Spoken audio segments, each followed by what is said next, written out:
At the age of 32, a spinal cord injury left a woman in a state of constant, chronic physical pain. For the next 15 years, she navigated a life defined by immobility and a series of debilitating medical complications. This physical burden followed a childhood marked by severe emotional neglect and sexual abuse, which led into a 15-year relationship with an abusive partner. Long-term, compounding trauma of this scale often leads to a total psychological collapse. Yet she describes her mind as remaining stable and functional throughout these decades of inescapable suffering. She credits her survival to a vivid memory of an event that occurred when she was just over 1 year old, a memory that would later serve as her primary psychological defense.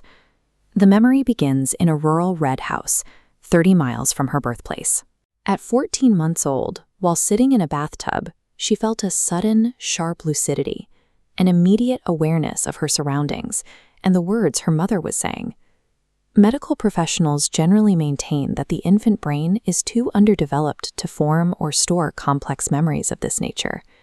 From a clinical perspective, a 1-year-old lacks the mental faculties required for such coherent thought.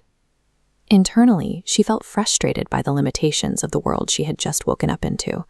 She recalls looking at her mother, resenting the idea she'd eventually have to learn to speak. Language felt clumsy and slow. She felt accustomed to an instantaneous connection where all thoughts are known by everyone at once, a natural, familiar method. This heightened state of awareness was the baseline for what happened next, a physical trauma that would push her consciousness entirely out of her body. Moments later, the memory shifts to the bathtub water closing over her.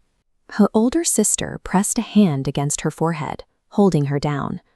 Looking up through the water at her sister's face, the infant felt a flash of anger at the loss of her life, which quickly dissolved into a deep sadness as she realized her time was over.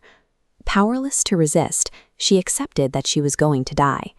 In that moment of absolute surrender, she forgave her sister. At the moment of forgiveness, her consciousness detached from her physical form. She felt propelled at an infinite speed through a vast black void.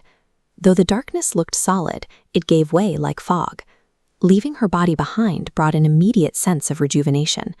Her exhaustion vanished as the blackness began to dissipate, revealing a different reality. She emerged into a soothing golden light, filled with colors that do not exist in the physical world. She looked at the light and wished to be like it. Immediately, she remembered she and the light were the same. This felt like home, a place of unwavering safety. Being without a body felt inconsequential. Her identity was clearer than ever. On the edge of this realization, she became aware of a choice. She could stay in this environment or return to her body in the bathtub.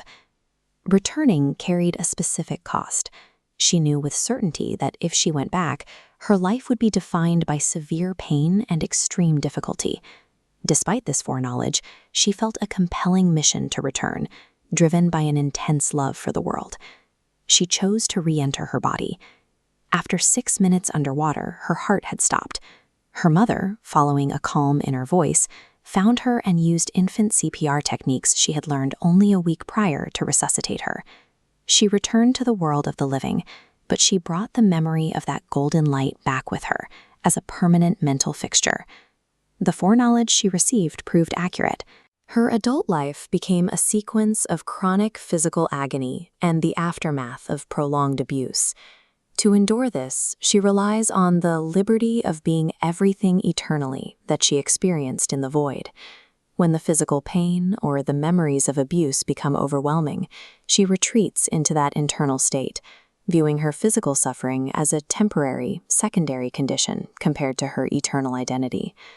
33 years after the event, her perception of that home changed. She no longer viewed it as a distant destination she visited as a child. She realized the state of safety she felt in the light had never actually left her. It was a perspective she could access in the present moment, regardless of the condition of her spine or her surroundings. For her, resilience is built on the knowledge that even within a life of severe trauma, an internal sense of safety remains reachable.